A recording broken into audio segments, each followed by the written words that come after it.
ఒకే దేశం ఒకే స్టూడెంట్ గుర్తింపు కార్డు పేరిట అపార్ ఐడి కార్డు జారీ ప్రక్రియను కేంద్ర ప్రభుత్వం చేపట్టింది. ఇందులో భాగంగా విద్యార్థులు తమ వివరాల మార్పునకు జనవరి 31 వరకు రాష్ట్ర విద్యాశాఖ గడువు పొడిగించింది. ఇప్పటి వరకు రాష్ట్రంలో 2,10,000 మంది విద్యార్థులకు అపార్ ఐడి సంఖ్య కేటాయించారు. మరిన్ని వివరాలు రికార్డుల్లోని వివరాలను జనవరి 31వ తేదీ వరకు మార్చుకునేందుకు వీలు కల్పించారు. ఆధార్, పాఠశాల రికార్డుల్లో విద్యార్థి పేరు, ఇంటి పేరు, పుట్టిన తేదీ వంటి వివరాలు ఒకే విధంగా ఉండాలి. తొలుత ఆధార్లో తప్పులుంటే సరిచేసుకొని ఆ తర్వాత పాఠశాలల రికార్డుల్లో మార్చుకోవాలి. ఈ వివరాల ఆధారంగానే అపార్ ఐడి కేటాయిస్తారు. జాతీయ నూతన విద్యా విధానం సిఫారసుల మేరకు కేంద్ర ప్రభుత్వం ఒకే దేశం ఒకే విద్యార్థి ఐడి పేరిట automated permanent academic account registry ID సంఖ్య ఇచ్చే ప్రక్రియను గత ఏడాది ప్రారంభించింది.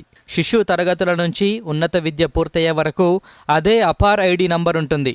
విద్యార్థుల ధ్రువపత్రాలు, క్రెడిట్లను నిక్షిప్తం చేసే అకాడమిక్ బ్యాంక్ క్రెడిట్తో అపార్ ఐడి అనుసంధానమై ఉంటుంది. విద్యార్థుల ఆధార్ నమోదుకు, వివరాల మార్పు చేర్పులకు విద్యాశాఖ 1,343 ఆధార్ నమోదు కేంద్రాలను నడుపుతోంది.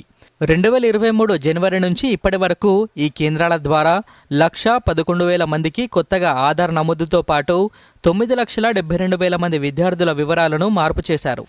దేశవ్యాప్తంగా ఇప్పటి వరకు 7,75,00,000 మంది విద్యార్థులకు అపార్ ఐడి మంజూరైంది. రాష్ట్రంలో 2,10,000 మంది విద్యార్థులకే ఇప్పటి వరకు అపార్ ఐడి కేటాయించారు. అపార్ ఐడిలో రాష్ట్రం వెనుకబడడంతో ఈ ప్రక్రియను వేగవంతం చేయాలని పాఠశాల విద్యాశాఖ చర్యలు చేపట్టింది.